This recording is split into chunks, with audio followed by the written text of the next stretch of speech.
Cześć Wam. Chciałbym dzisiaj poruszyć temat Tempest Arms, czyli uzbrojenia burzy, ale w troszeczkę innym kontekście niż zazwyczaj.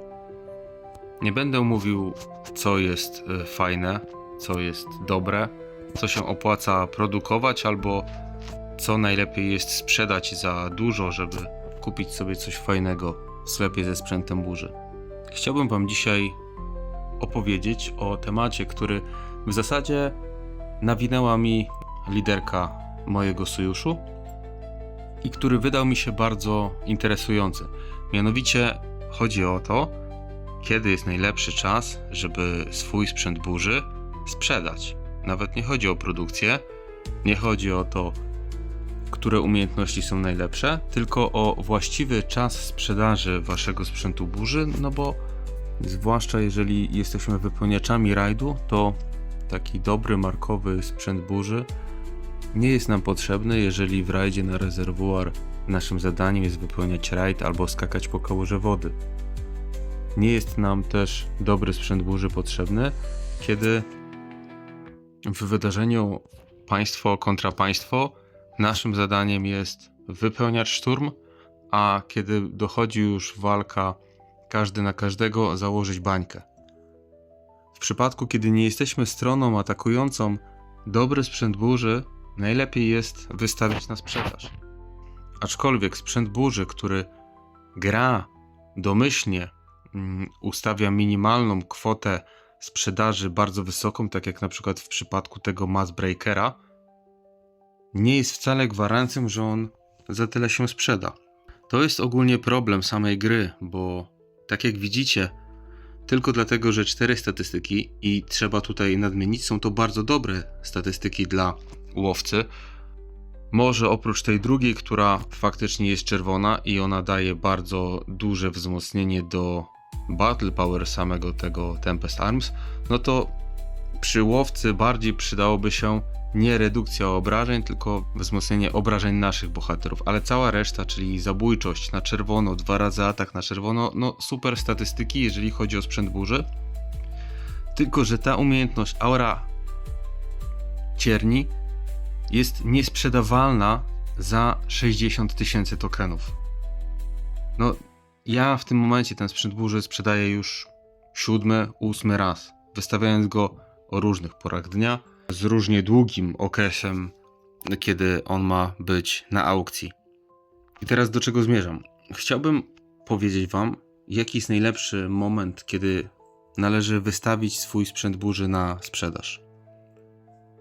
Bo okazuje się, i jest to przetestowane przez wielu graczy, że są, zwłaszcza tych, którzy sprzedają swój sprzęt burzy, można powiedzieć zawodowo, że są okresy czasu, kiedy sprzęt burzy można sprzedać drożej i jest czas, kiedy sprzęt burzy o danej umiejętności sprzedaje się po prostu taniej.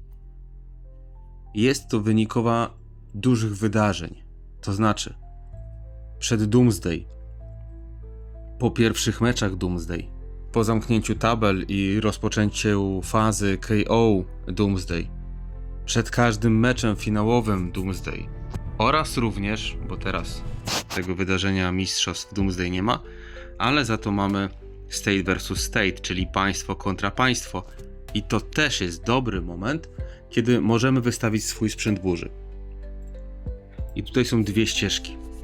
Pierwsza mówi o tym, żeby sprzęt burzy, jego licytacja kończyła się przed rozpoczęciem fazy wojennej State vs State, czyli powiedzmy o godzinie 10, o 8, o 9. I wtedy liderzy rajdów oraz gracze, którzy atakują innych i mają z tego frajdę, mają takie zadanie albo mają wolną rękę, żeby sobie pochodzić po planszy i popalić innych graczy, mają taką możliwość wzmocnienia się, dokupienia dodatkowego sprzętu burzy, który mógłby pomóc im ograniczyć straty albo pomóc wygrywać walki. Drugim bardzo dobrym momentem na to, żeby Twój sprzęt burzy kończył czas wystawienia na licytacji, jest po pierwszej rundzie wojennej State vs State.